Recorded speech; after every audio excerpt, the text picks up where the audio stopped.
Welcome to Video 2, Learning Our Leisure Self. What does our leisure life tell us about ourselves? For some of us, leisure is an extension of our overall values and interests. We may value friendship and relationship and carry these values through our work, education, family, and leisure. But for others, leisure is one of the few aspects of life, or sometimes the only aspect, where they can be true to their identity, values, and interest. You may be a very social person, but your job may not allow you to interact with others. Some people develop a unique persona within a certain leisure pursuit, especially when they commit to the activity for a long time and create a community around it. All of this is to say that it's important to understand who we are, what we value, and what we are interested in, especially in the context of leisure. Let's do a thought experiment together. In your mind, list 5 recreation activities you did most recently. Include anything: watching Netflix shows, checking social media, walking in nature, dining out with friends, crafting arts, and exercising. Also, be specific. For example, as to watching Netflix shows, what show or movie did you watch? Now, think about your list of activities and pretend to be someone who doesn't know you. What kind of person would they guess you are? An active person? An artistic person? A quiet person? Is this the person who you think you really are? This thought experiment helps us examine whether our leisure pursuits are consistent with our identity. Perhaps the list of your activity does not represent who you are now, but shows the person whom you aspire to be. If not, why would you participate in a leisure pursuit that are not aligned with your ideal self? Of course, this can happen, but since many of you are very busy, it may be worthwhile to take a moment to think about reprioritizing your leisure pursuits so that they allow you to follow your genuine self, values, and interests. Now you may be wondering, if you want to change your leisure pursuits, what leisure activity would suit you? This is a very good question, and one way to approach this is to think about your leisure goals. Leisure goals may sound strange to you. Typically, we associate goals with education and work, but many people do have leisure goals, which are often related to their identity, values, and interest. For example, some people develop a bucket list that is a list of things that they want to do in their lives. Many things on people's bucket list are typically related to leisure, such as skydiving, traveling to a foreign country, and starting a hobby that you always wanted to do.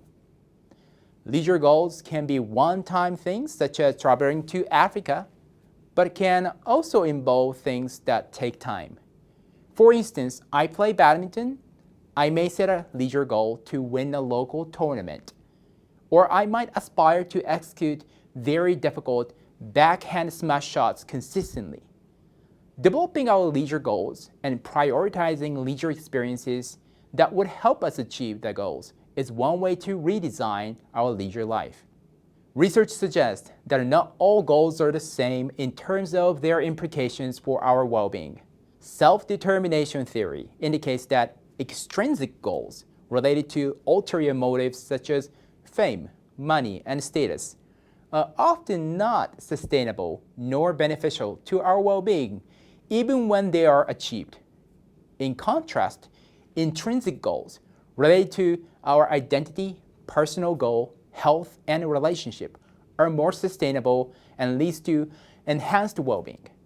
So when you set your leisure goals, check if they are intrinsically driven. Also, researchers suggest that the best leisure experiences are often those characterized by intrinsic motivation.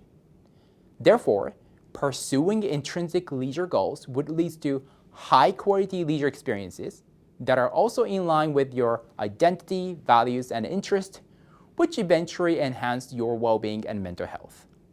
How do we find leisure pursuit for which we would be intrinsically motivated? Self-determination theory offers an answer here too. The theory is that when we satisfy basic psychological needs, when we engage in certain behaviors, we feel intrinsically motivated for those behaviors. 3 basic psychological needs are autonomy, competence, and interpersonal relatedness. As we discussed in Module 3, autonomy is about having a choice in one's life. Also, when choice is difficult, autonomy can also be met by acting in self-endorsed manners. Self-endorsement is about believing the value of a certain behavior wholeheartedly. For instance, when my physician tells me to exercise to improve my health, I would not have much choice as to doing exercise. However, I could still believe in exercise value and feel self-endorsed. Competence is about feeling that we can achieve our desired outcomes. Being skillful in activity and achieving goals helps satisfy this need. Relatedness is about feeling connected to and understood by others. Enjoying sharing activities with others and having quality socialization through activities can help with this need. Now think about the 5 recreation activities you listed a few minutes ago. Do they satisfy your needs for autonomy, competence, and relatedness? If not, what other activities can help you satisfy these needs? Lastly, I wanted to tell you that it's sometimes important to explore new leisure pursuits rather than sticking to the same activities all the time. Sometimes we get fixated on who we think we are. However, it is also crucial to try new recreation activities which may help us discover different aspects of ourselves. For example, you may think that you are an indoorsy person, but if you try to camp in a rocky mountain or even in a simple nature walk, you may realize that you also enjoy being outdoors. To create a balanced leisure life, it is helpful if we engage in both old and new activities. That is, there should be some activity we have been doing for a while that allow us to feel comfortable and competent, while there should also be other activities that are novel to us and generate excitement, perhaps adventure. The key is to find a balance between these 2 types of activities.